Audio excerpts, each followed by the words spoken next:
El Señor esté con vosotros. Con tu espíritu. Lectura del Santo Evangelio según San Marcos. Gloria a ti, Señor. Por aquellos días, como de nuevo se había reunido mucha gente y no tenían que comer, Jesús llamó a sus discípulos y les dijo: siento compasión de la gente, porque llevan ya 3 días conmigo y no tienen que comer. Y si los despido a sus casas en ayunas, van a desfallecer por el camino. Además, algunos han venido desde lejos. Le replicaron sus discípulos: ¿y de dónde se puede sacar pan aquí, en despoblado, para saciar a tantos? Él les preguntó: ¿cuántos panes tenéis? Ellos contestaron: 7. Mandó que la gente se sentara en el suelo y, tomando los 7 panes, dijo la acción de gracias, los partió y los fue dando a sus discípulos para que los sirvieran. Ellos los sirvieron a la gente. También tenían unos cuantos peces, y Jesús pronunció sobre ellos la bendición y mandó que los sirvieran también.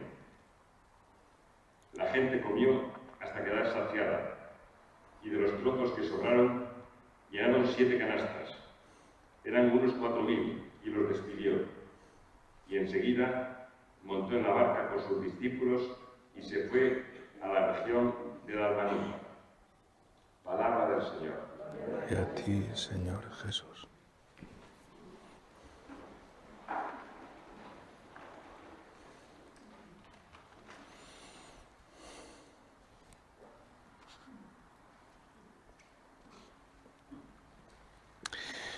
Queridos hermanos, todos nos tenemos que preguntar siempre, también en este día que Dios nos ha concedido, nuestro único día, ¿en quién merece la pena poner nuestra vida? ¿En quién merece la pena confiar? Los ejemplos son numerosísimos, pero hoy la Escritura de nuevo también viene a enseñarnos. Hay un ejemplo de desconfianza que conduce a unas consecuencias tremendas, gravísimas. Y hay un ejemplo de confianza que, por el contrario, va a proporcionar la bendición de Dios. A veces nosotros queremos lo inmediato, el miedo nos atenaza, el propio egoísmo, y optamos por hacer lo que nos parece bien, socapa de que estamos sirviendo a Dios. Esto le pasó a Jeroboam. Jeroboam tenía miedo de perder su reino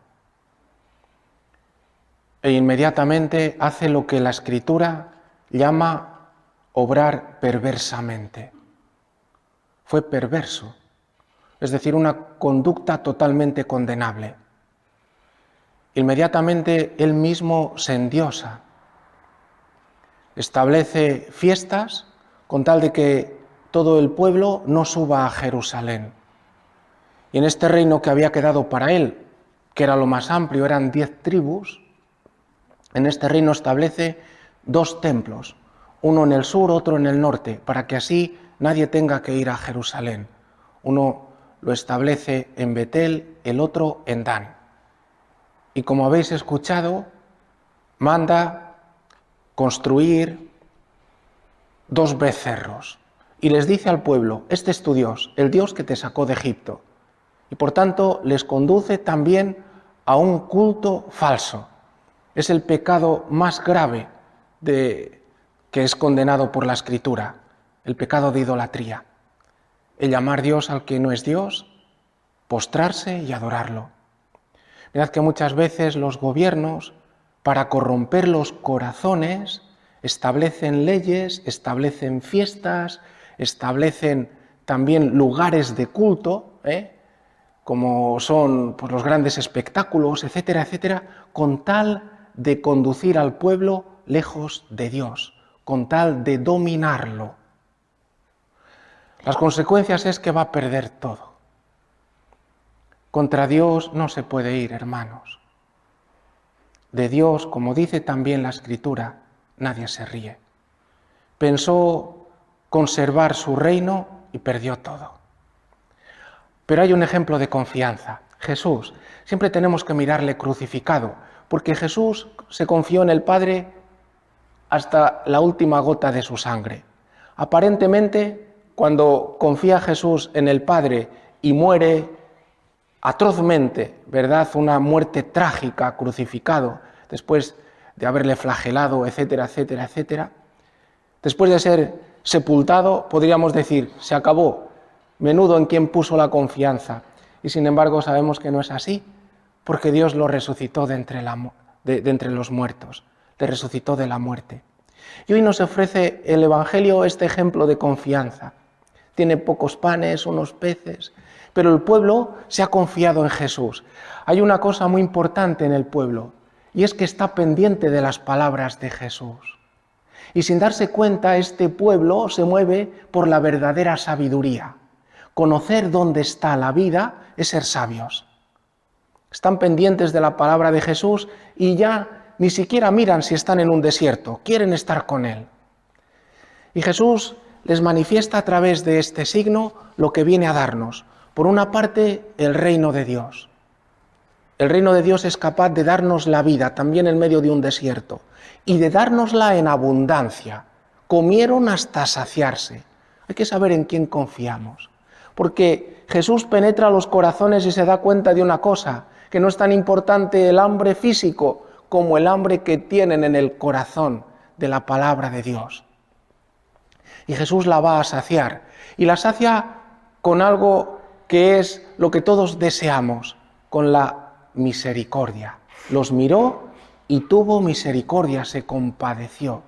Hoy nos mira y tiene misericordia de nosotros, que podamos acogerle a Él para aprender a confiar. Y termino con esto, mirando a nuestra Madre, la Virgen María. Ella confió y se abandonó a Dios. Y confió cuando Dios entró en su vida y le cambió su vida. Nosotros a veces tenemos miedo que Dios entre en nuestra vida porque nos la va a cambiar. Claro que nos la cambia. A todos nos la cambia cuando dejamos que entre en nuestra vida. Yo no estaría aquí si Dios no hubiera entrado en mi vida y yo no le hubiera dejado obrar.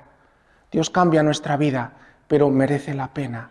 Es el único en quien, poniendo nuestra confianza como lo hizo María, lo que hace es ensalzar a los humildes. A ella la hace madre del Mesías y a ella también la establece como reina y señora de todo lo creado. Que abandonemos la desconfianza en Dios y que confiados en nuestro Señor pongamos nuestra confianza en Él. Que así sea.